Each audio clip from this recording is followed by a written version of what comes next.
Boker Tov, good morning. This is Rabbi Moshe Otero with the Ways of Israel. We are going to continue this morning the study of Sefer HaIkarim, and we're in book number 4, chapter 31 of Rabbi Joseph Albo's fundamentals, as it were. So we're looking at the foundations upon which the advocates of the second opinion bases their great idea that the world to come is a degree of reward to which a man cannot attain until after the resurrection.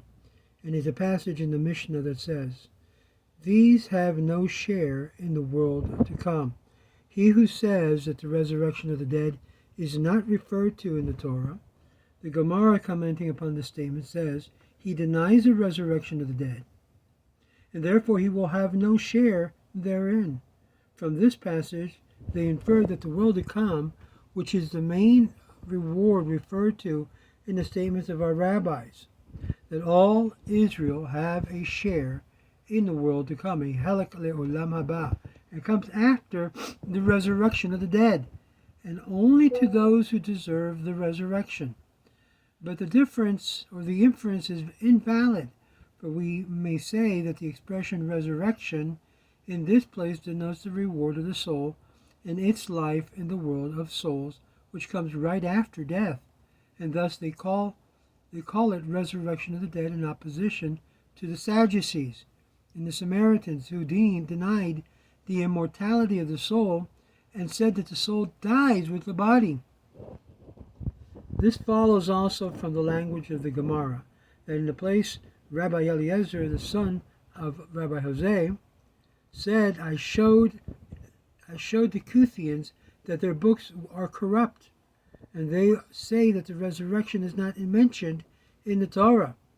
So I said to them, you corrupted your Torah, but accomplished nothing. You say that the resurrection is not mentioned in the Torah, but it says that the soul shall utterly be cut off, his iniquity shall be upon him, shall utterly be cut off. Expression here is hikaret tikaret, and it refers to this world. His iniquity shall be upon him, refers to the next world. So we're talking about being cut off in a double sense. This world and the world to come. And it says that the soul shall surely be cut off, his iniquity shall be upon him. And shall surely be cut off refers to the world, to this world. His iniquity shall be upon him refers to the world to come, next world. Said Rabbi Papa to Abaye, why could he have inferred both worlds from the expression shall surely be cut off, hitkaret tikaret? Answer, and they would have replied that the Torah uses an expression, a current expression. From this it would seem that the intention was to prove that, to them from the Torah, that the soul has an existence after death and nothing else. But this cannot be, for this would be in conflict with the concept of belief among our people concerning the resurrection of the dead. Anyone who denies it in ascribing a defect to God's power, it is one of those beliefs which every adherent of Moses' law must hold, as we've explained. And I say, therefore, the expression in the Mishnah, all Israel have a share in the world to come, where it says a halak le'olam haba, refers to the reward of the soul and after death. Both that degree that which man has after the resurrection and that which he immediately after death. So we're looking at two things according to Rabbi Abba, when a person passes away and then the final day after the resurrection. This is proved by the statement that the rabbis, the pious men of other nations, have a share in the world to come. Now, if the world to come denotes only a stage which comes after the resurrection, how could they say that the pious men of other nations enjoy it, since that stage is reserved exclusively for the perfectly righteous, as it says, the benefit of rain is for the righteous, as well as for the wicked, and the resurrection of the dead is for the perfectly righteous only. The expression, world to come, in this place must therefore mean the degree which a man attains after death, at the expiration of his 12 months, during which the soul is purged in a material habits. stage which a man attains according to after death within the 12 months is called the language of the rabbis Gan Eden. And if it is in reference to that, it is said the whole nation enjoys it, entering this stage immediately at death. Thus we find that Rabbi Yehuda, in the name of Samuel, when Moses died and entered Gan Eden, he said to Joshua, "Ask me all things about which you are in doubt." And it seems that therefore that the reward or degree of existence which Moses enjoyed as soon as he died was Gan Eden. The rabbis also say that Jose ben Jozer dozed off and saw the bed of Yotkis of Zereda flying in the air. And he said then, "He has preceded me in Gan Eden by a brief hour." This stage is incomplete before the end of the 12 months.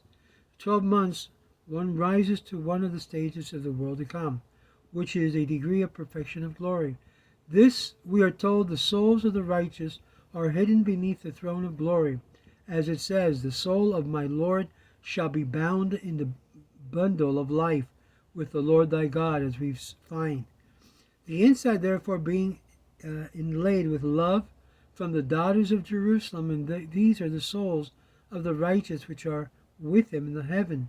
And the Midrash of the Psalm says that this degree is attained right after death and before the resurrection. Commenting on this verse in the Psalms, "Let the saints exult in it in glory," and they say, "In what glory?" And answer is, in the glory which God confers in the bundle of life, as it says, the soul of my Lord shall be bound in the bundle of life."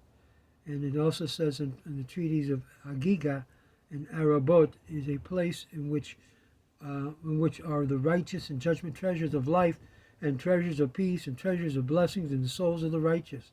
And there are the Ophanims, talking about the holy angels, and the seraphims, and the holy Hayots, and the attending angels, and the throne of glory, while the living and eternal King, high and exalted, dwells above. Here is stated clearly that the degree of occupied by the soul of the righteous after they leave the body is before the resurrection, in the same as the standing angels. The literal meaning is, as it says in the verse of Zechariah, points out to the same thing, "And I will come," because it comes to a man after death. The statement, "all of Israel have a share in the world to come," refers to it. But there is another degree which is called the world to come, without qualifications. This is that which is after and comes after the resurrection. This is referred to the Mishnah above, and where the Gemara says that one who denies the resurrection will have no share in the resurrection. So if a person denies the resurrection according to this, they will be denied the resurrection. For it appears that from the passage that the world to come is a state of reward which comes after the resurrection, a reward which is accepted traditionally among our people as conferred upon those whom God brings back to life at the resurrection. The same thing appears also from the statements of the rabbis. There are three classes on the day of judgment. The perfectly righteous are immediately written down, and their destiny is sealed for life in this world to come. This shows that the world to come is a state which comes to a person after the great day of judgment, after the resurrection, as is traditionally accepted among our people. The same idea can be found in the statement of the rabbis. The land of the living, the land whose dead are the first to live again in the world to come. If so, how can those men who died outside of the land, like Moses and Aaron, be resurrected and enter the world to come? Answer, at the time of the resurrection, God will make from their pathways underground. It is thus clearly that from Moses and Aaron must first be resurrected before it can attain the world to come. This is also shows a degree of Gan Eden in which Moses and Aaron have been from their time of their death until now. It is not the same as in the state of a life in the world to come after the resurrection. The latter is in a much higher degree than Gan Eden and superior to all others. Only those perfectly righteous men have this privilege who has the merit of life of the resurrection, as the rabbis say that the resurrection is only for the perfectly righteous. So now we must say, therefore, that the expression world to come, olam haba, is used both as in a broad and narrow sense. In a broad sense, it applies to any degree of reward which the soul gets after death. In a narrow and specific sense, it denotes the highest degree that the soul of the perfectively righteous man can attain, a degree which comes after the resurrection. This degree is also called life in the world of souls, which is after the death of every Israelite will attain to some degree according to the conduct. Pious men of the other nations also have a share in the world to come. In this sense, but the highest degree, the last degree, the life in the world to come, no one can attain except the perfectly righteous, the only after the resurrection. Those righteous men who, as God knows, were unable to fulfill the whole Torah, not because of the evil will, but because of the yoke of exile and the external hindrances, and for some other causes, like Moses and Aaron, who were not able to fulfill the entire law, namely those commandments which can be performed only in the land, because they did not enter into the land of promise, and these men will be resurrected, and so they may perform all of the commandments which are rooted in the land, as well as those commandments which they are not able to perform in the first life. Then they will attain the higher and last degree in the life in the world to come. I found also more support to speak of the idea of the Midrash of Rabbi Nehunya ben Hakana and Rabbi Berachia held forth, saying, we speak of the world to come olam haba, and we do not know what we are saying. We translate the Hebrew expression olam haba, world to come, by the Aramaic alma de'at, world to come. But what is alma de'at? The answer: before the world was created, God thought of creating light. So he created a great light which no creature can control. Seeing that the creatures would not be able to endure it, he took a seventh part thereof and put it instead in the rest he hid away for the future, saying at the same time, if they found worthy of this seventh part and take care of it, I will give them on the last day this hidden light. So that is the meaning of the verse, how abundant is thy goodness, which thou hast laid up for them that fear thee, which thou hast wrought from them that take their refuge in thee. So far, the Midrash is thus stating. Nachmanides comment on this as follows.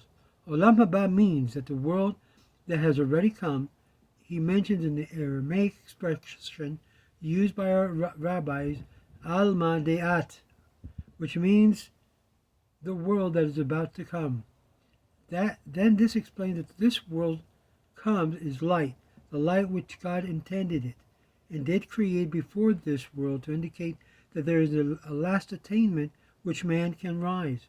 So far, Nachmanides, this explanation agrees that what we said, namely that the world to come, is always in an act of coming, namely for every righteous man immediately after death, before the resurrection. Hence, it is called alma de'at.